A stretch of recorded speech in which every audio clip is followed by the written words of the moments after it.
Isso é muito importante. Eu quero convidá-los, mesmo assentados, se você que está nos acompanhando pelo canal do YouTube, você possa também estar com a sua Bíblia aberta em Atos capítulo 1, o livro histórico do Novo Testamento, livro de Atos, capítulo 1. Vamos ler do verso 1 ao verso de número 11.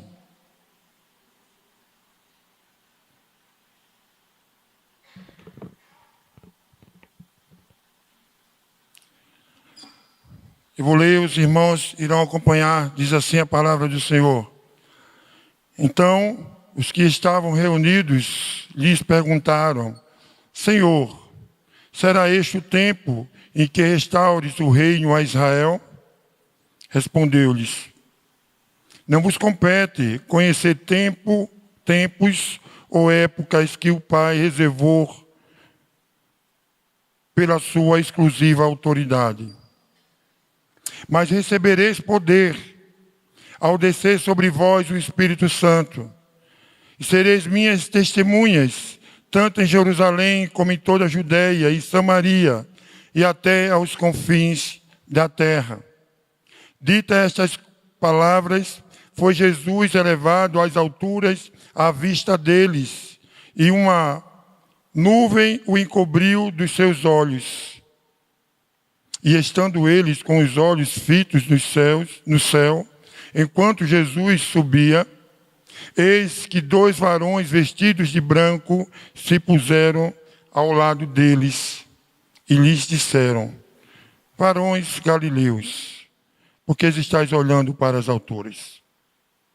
Este Jesus que dentre vós foi assunto ao céu, virá do modo como o vistes subir. Feche seus olhos, vamos ter ainda uma palavra de oração. Pai, nós estamos diante da Tua palavra, Senhor. E nós te pedimos que Teu Espírito Santo nos ilumine para falarmos, para ouvirmos, para praticarmos os Teus mandamentos, a Tua lei, os Teus ensinos. Que possamos, ó Deus, olhar para a Tua palavra e praticá-la, Senhor. Por isso, fala conosco, nos ajuda. Ajuda o Teu povo, ajuda a Tua igreja. E ajuda, Deus, despertando para a obra missionária, em todos os aspectos.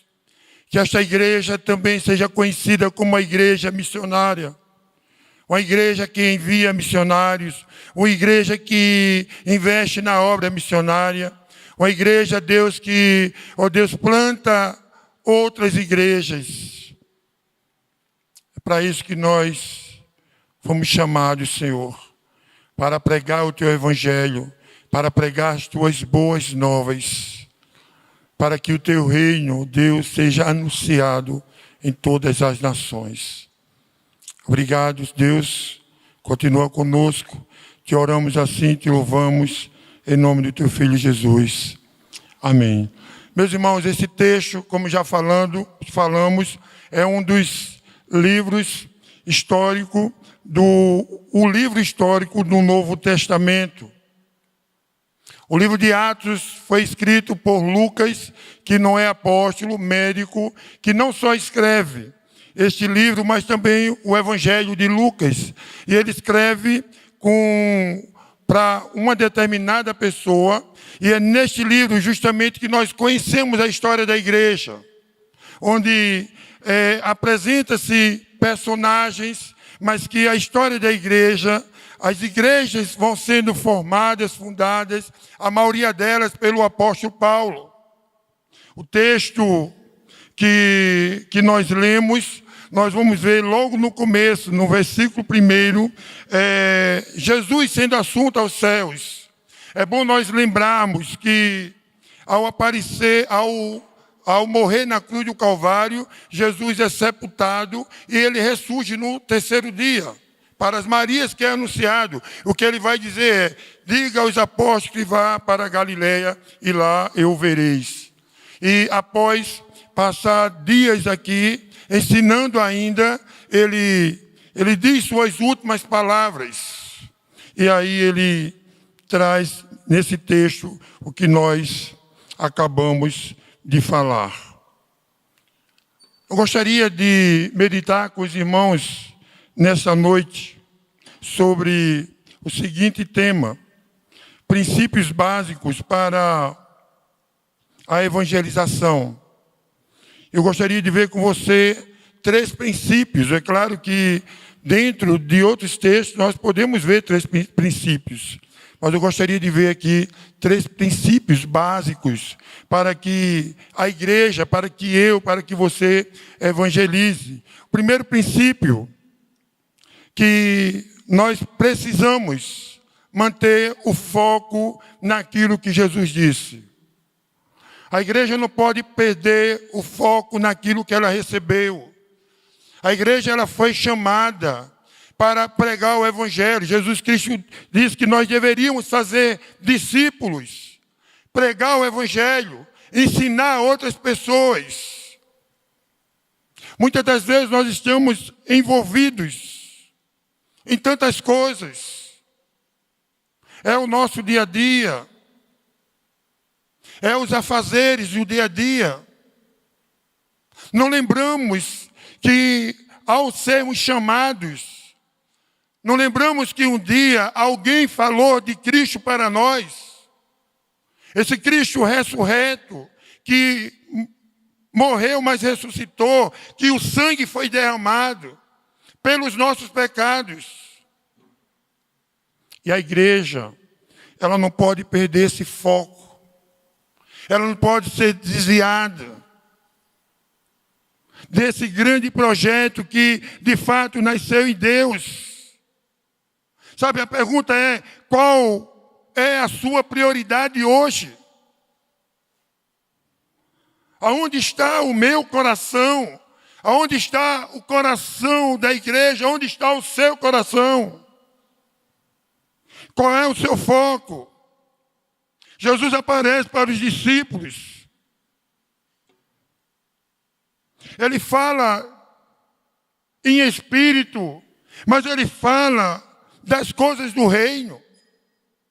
Se você vê, desde quando Jesus Cristo vem e inicia o seu ministério, escolhe os seus 12, ele vai falando que o reino foi inaugurado. Ele vai dizendo qual é a sua missão. Arrependei-vos, porque está próximo o reino dos céus. João Batista, ele vai dizer: já está posto o machado à raiz das árvores. Toda árvore, pois, que não dá fruto, será cortada e lançada fora. Deveria ser anunciado o evangelho às pessoas. E as pessoas deveriam também anunciar esse evangelho ao receber esse evangelho. Então, o Senhor, ele aparece a esses discípulos. Veja comigo o verso 6 e o verso 7. Então os que estavam reunidos lhe perguntaram: Senhor, será este o tempo em que restaure o reino a Israel? Jesus aparece a eles. Já tinha falado do reino. Eles já tinham passado 3 anos com o mestre. Eles sabiam da sua missão. Mas o que é que eles perguntam? A pergunta deles é muito terrena. Os discípulos ainda não estão focados no reino. Eles estão desfocados. Será este o tempo em que restaure o reino a Israel? E a ideia de tempo aí que eles perguntam, no grego, é o cronos, que é um espaço, um período, uma distância. Será esse o tempo, Senhor?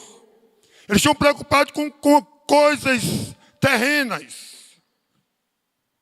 No verso 7, Jesus diz, respondeu-lhes: não vos compete conhecer tempos ou épocas. E aí aparecem 2 palavras. Jesus repete o que eles perguntaram, o tempo. Tempo, no grego, ele diz cronos, que é como se ele dissesse: não vos compete saber esse espaço, esse período, essa distância. Mas aparece também essa ideia de épocas, que dá a ideia de tempo de Deus, que é da ideia de épocas e estações. O que Jesus está dizendo para eles, olha, vocês não precisam estar preocupados com essas coisas. Quando vai acontecer, o que vai acontecer? Vocês precisam estar focados no reino de Deus. Veja, o que é que esses discípulos estão pensando? Jesus tinha anunciado a eles, se você pegar Mateus 28, se vocês pegarem Marcos 16, Jesus vai se apresentar para eles e vai dizer, olha, ide, portanto, fazei discípulos de todas as nações, batize em nome do Pai, do Filho e do Espírito Santo, e ensine eles a guardar todas as coisas, e eis que estarei convosco todos os dias até a consumação do século. Aparece para eles agora e diz, Senhor, é esse o tempo que tu vai restaurar Israel? O que eles estão pensando aqui? E eles não tinham entendido a mensagem de Cristo. O povo de Israel viviam ainda como vassalos, onde os suzeranos eram o povo de Roma. Eles viviam ali na Palestina, mas quem reinava, quem era o rei, quem era o governador, eram os romanos. E o povo sonhavam ainda com a ideia de vir um libertador. Os judeus esperavam um libertador, mas não esperavam um libertador como veio Cristo, Messias. Eles esperavam o descendente de Davi, alguém que chegasse num cavalo, que tivesse o poder bélico, político, econômico, para que chegasse ali, comandasse agora o povo de Israel, como sempre fizeram os reis do passado, inclusive Davi, e expulsasse os romanos dali. O reino de Cristo é outro, o reino de Cristo é espiritual. Eles deveriam estar focados no reino espiritual. É aí por isso que eles dizem, Senhor, será este o tempo em que restaure o reino a Israel? Aí Jesus dá a resposta, não vos compete saber esse tempo, esse espaço, essa época aqui na terra, nem muito menos esse tempo de Deus, isso compete a mim. Vocês devem focar no reino de Deus, vocês devem focar no reino eterno. Eles mudavam o foco, eles estavam desfocados. Quando nós olhamos principalmente o Evangelho, nós vamos ver que em determinado lugar Jesus Cristo chegava para falar de coisas espirituais, as pessoas iam com outras coisas. Lucas capítulo 10, verso 38, por exemplo, quando ele chega na casa de Lázaro, de Marta, de Maria, onde Maria vai aos pés dele para ser ensinado e Marta se preocupa com outras coisas.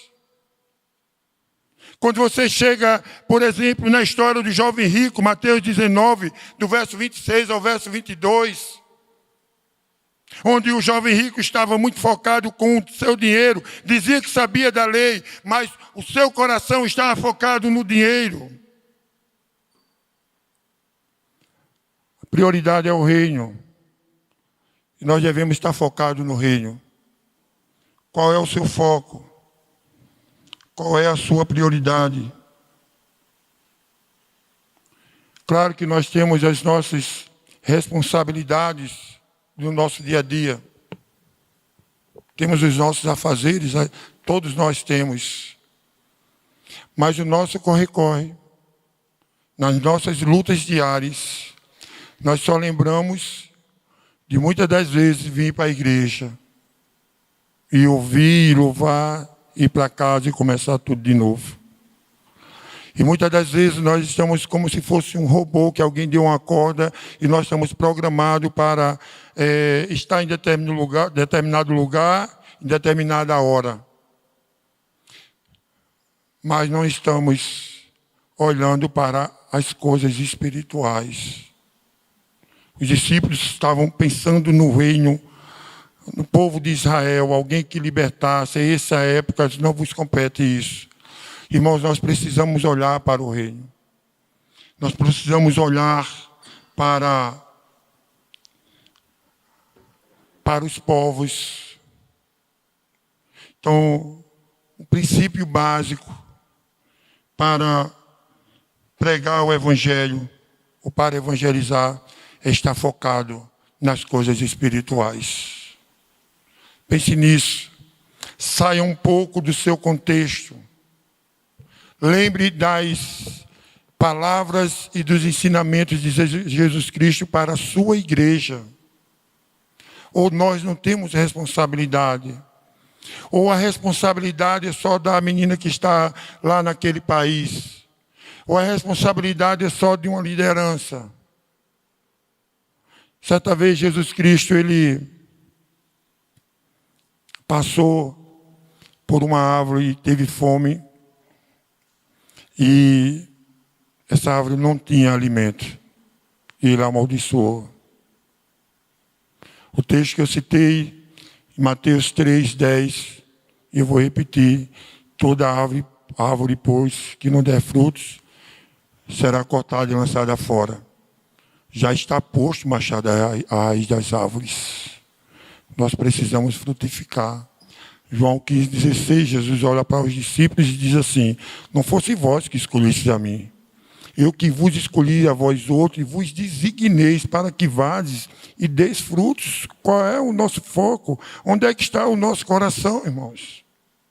Eu sei que, repito, nós precisamos de coisas. Os jovens estão estudando e pensam em ficar ricos, né? E ter as suas coisas. Mas nunca, isso não é pecado. Quem está nesse trilho, quem está nesse objetivo, louvado seja Deus. Mas se você um dia tiver muito dinheiro e ficar rico e o seu foco não for o reino de Deus, sua fortuna, sua riqueza não vale de nada. Um dia você vai deixar essa terra e Jesus vai lhe cobrar o que é que você tem nas mãos. Qual foi o seu verdadeiro foco aqui nessa terra? O que é que nós temos feito de fato, de verdade, para o reino de Deus? Segundo lugar, princípios básicos para evangelizar é ter uma capacitação. Ninguém consegue um bom emprego sem ser capacitado. E ninguém consegue permanecer hoje em determinadas funções se não está se capacitando, se renovando, lendo, buscando. Isso é em toda área, em toda função. Mas na igreja também não é diferente. E eu quero falar aqui de uma capacitação que não é meramente você ir para um seminário. Não é você ler muitos livros. Não é você ser mais inteligente que o outro. Não é você buscar congressos e cursos. Não é isso. Apesar de que isso ser muito importante para que você conheça e entenda melhor as coisas do reino. Estou falando de uma capacitação que vem do alto. Uma capacitação do Espírito Santo de Deus. Veja comigo o verso 8. O que é que ele diz?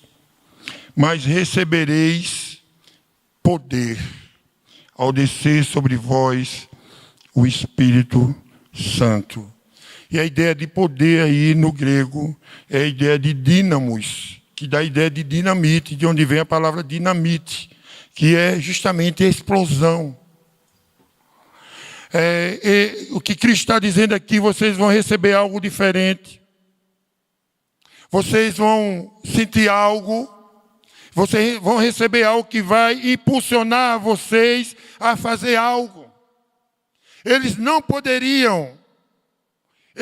seriam capacitados para falar do Evangelho se eles não recebessem o poder do Espírito Santo de Deus.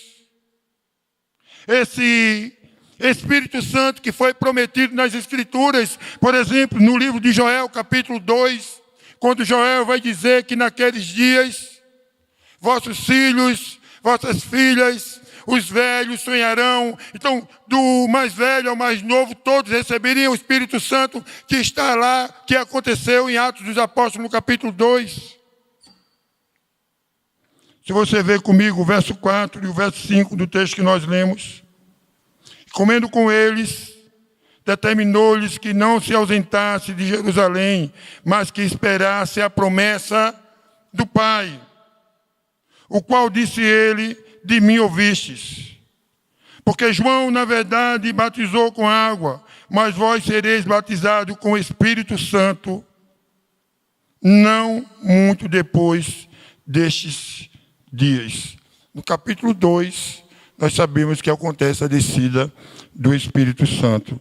No capítulo 7, no capítulo 8, há uma ação do Espírito Santo.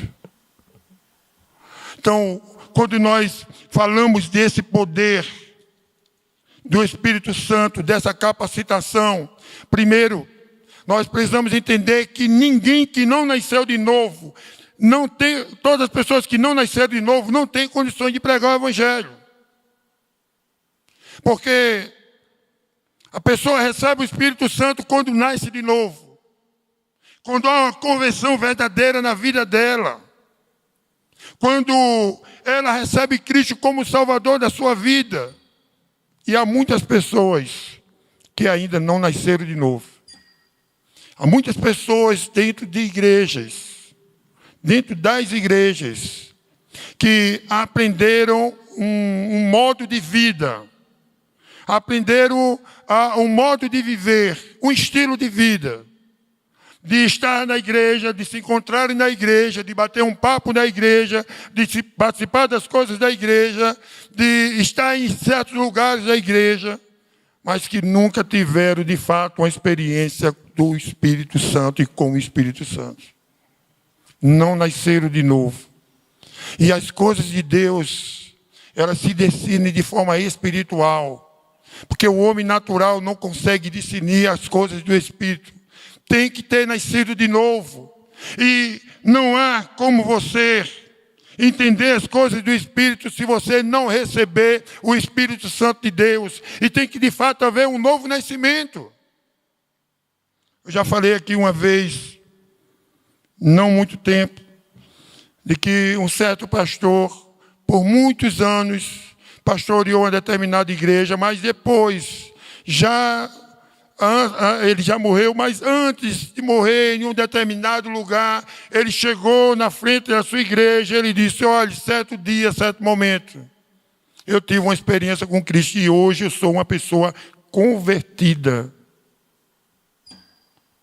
Mas também, tem muitas pessoas que foram convertidas, que receberam o Espírito Santo, mas que estão longe de Deus, estão afastadas de Deus.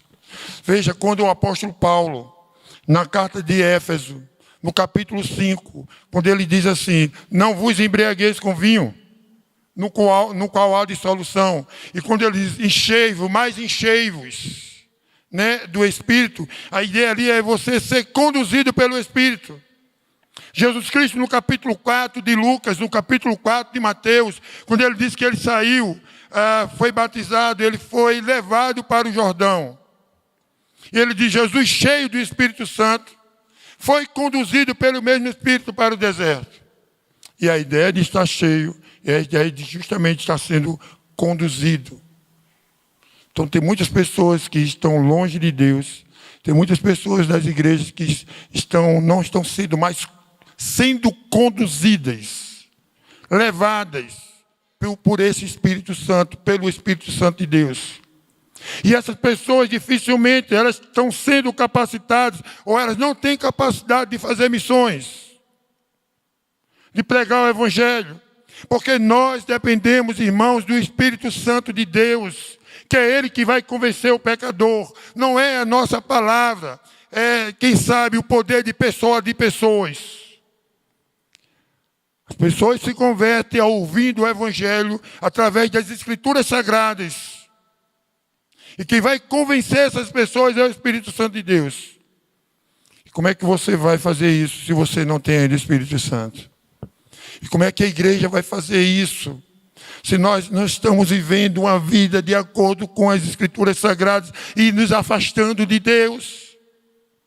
Eles receberiam poder, uma forma de ser capacitados. Se você olhar no capítulo 13, quando a igreja de Antioquia, eles estão orando. E aí o Espírito Santo de Deus manda separar Paulo e Barnabé, numa direção do Espírito Santo de Deus. Porque é o Espírito Santo de Deus que vai direcionando, irmãos. A terceira pessoa da Trindade.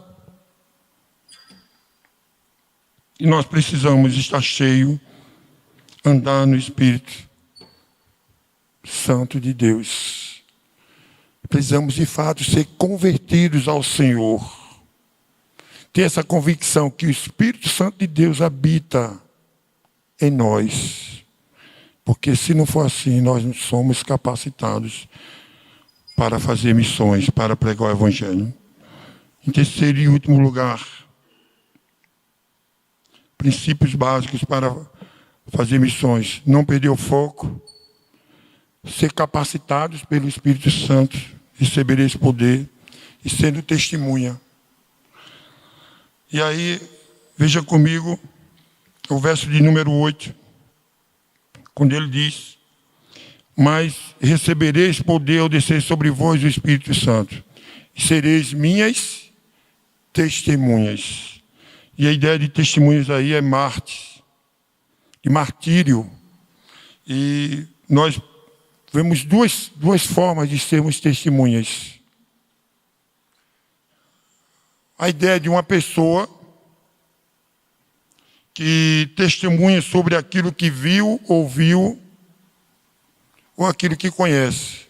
Então ela viu alguma coisa, ouviu alguma coisa, conhece alguma coisa, ela vai ser testemunha. No normal, você só vai ser testemunha de uma situação se você tem conhecimento da causa. Se você foi testemunha do fato, do acontecimento. E a segunda é testemunhar, literalmente, é um mártir. É uma pessoa que morre e porque morreu, testemunhou de uma verdade.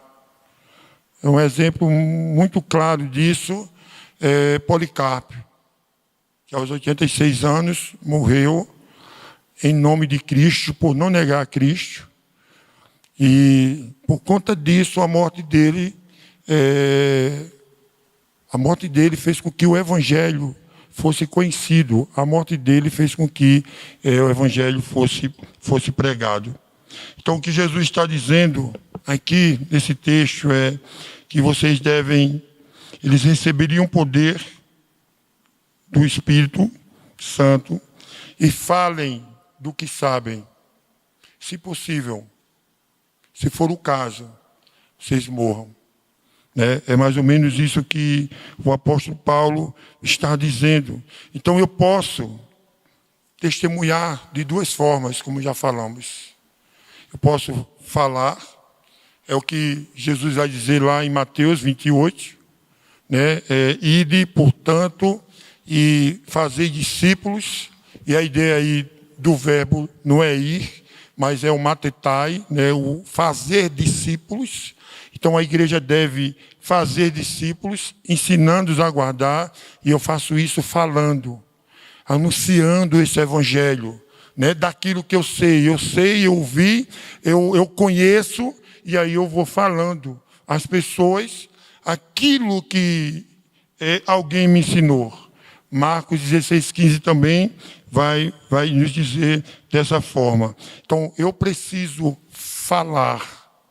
Eu preciso falar. Vamos voltar um pouco em Mateus, capítulo 28. Mateus 28.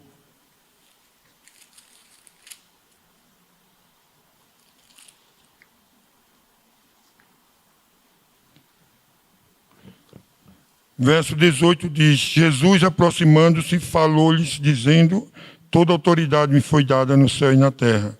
Ide, portanto, fazer discípulos, e aqui seria o verbo, de todas as nações, batizando-os em nome do Pai, do Filho e do Espírito Santo, ensinando-os, didasco, que dá a ideia de didaquê, de doutrina, que nos remete lá a Atos dos Apóstolos, né? E perseveravam na doutrina, né, dos apóstolos. Então, eles deveriam ensinar ao quê? Ensinando-os a guardar todas as coisas que vos tenham ordenado, ensinado, falado. Então, a igreja precisa falar, precisa anunciar o Evangelho.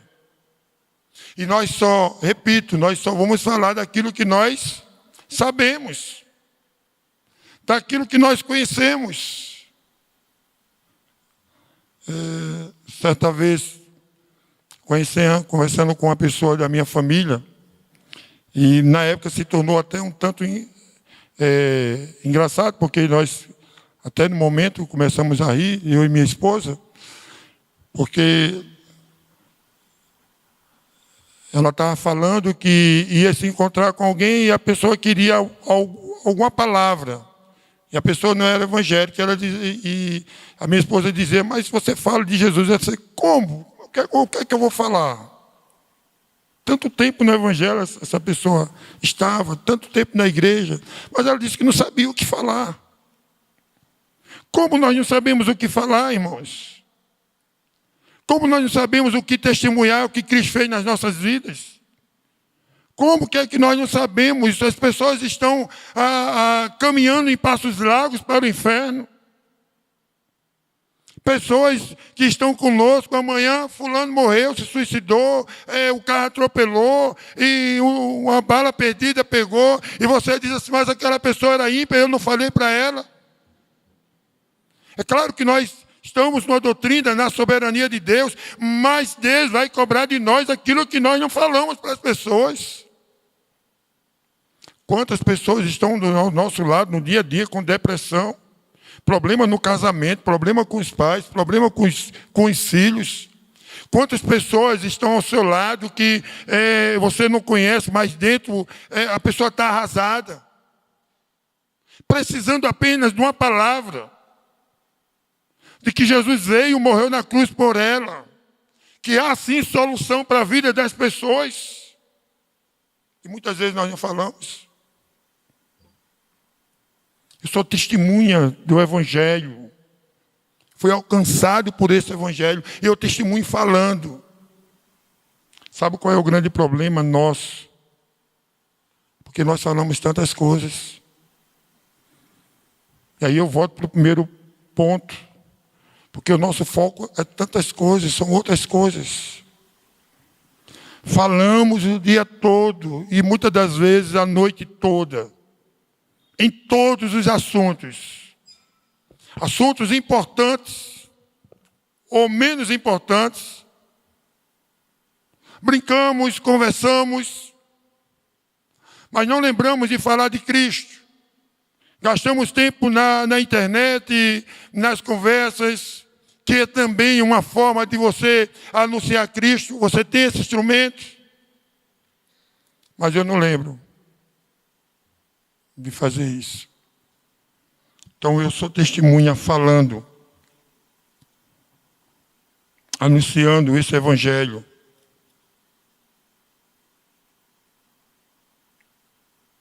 E uma segunda forma de testemunhar é com os nossos procedimentos. Também é.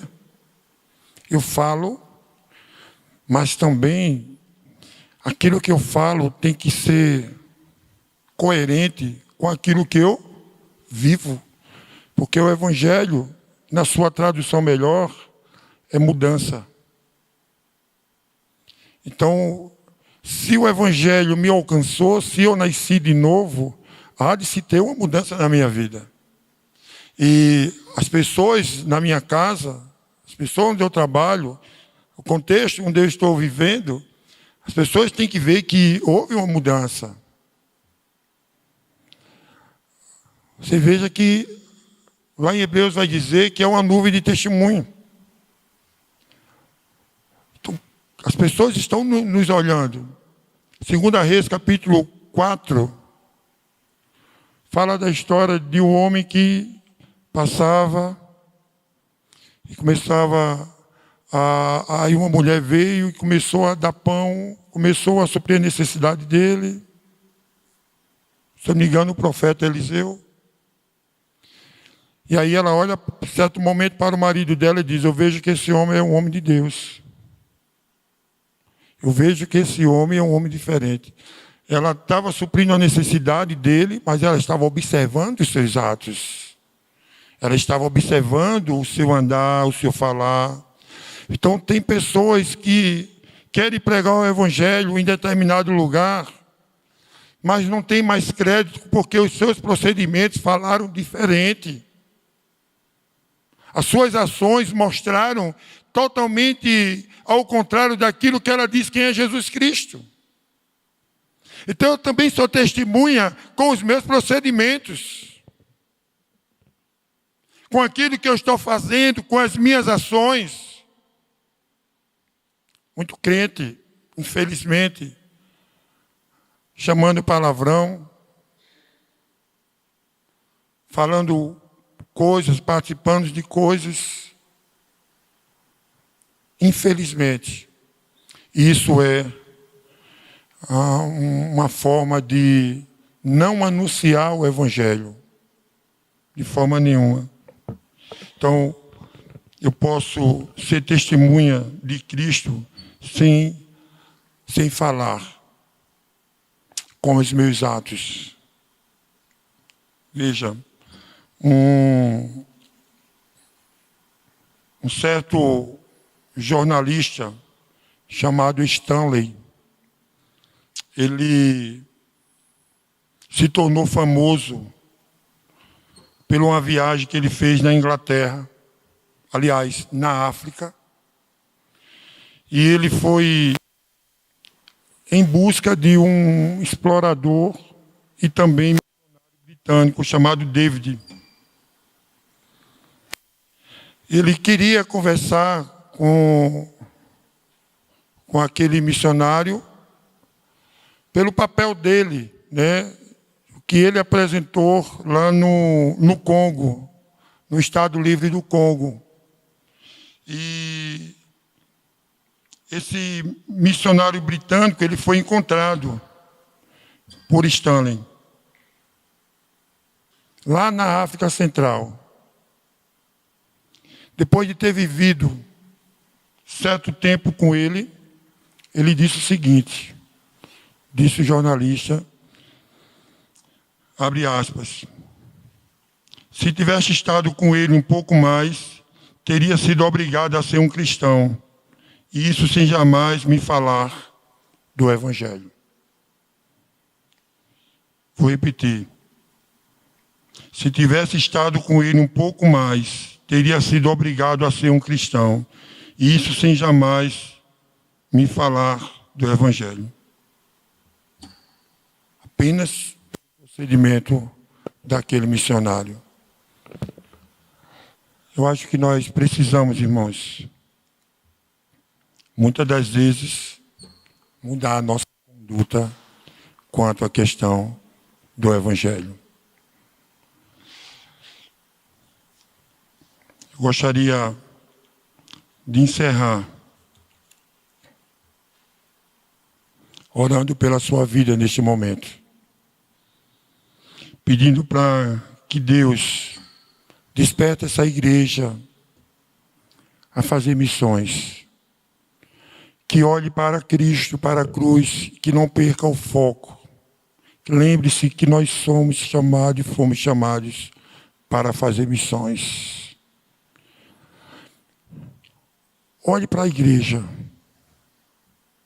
Olhe para você. Você já olhou para a igreja e já perguntou quantas pessoas, eu digo a igreja de uma forma geral, está no evangelho, porque eu preguei a palavra para aquela pessoa, ou por conta do meu testemunho. Quantas pessoas têm vindo à igreja porque ela viu em você um Deus que mudou a sua vida? Como é que está a sua família?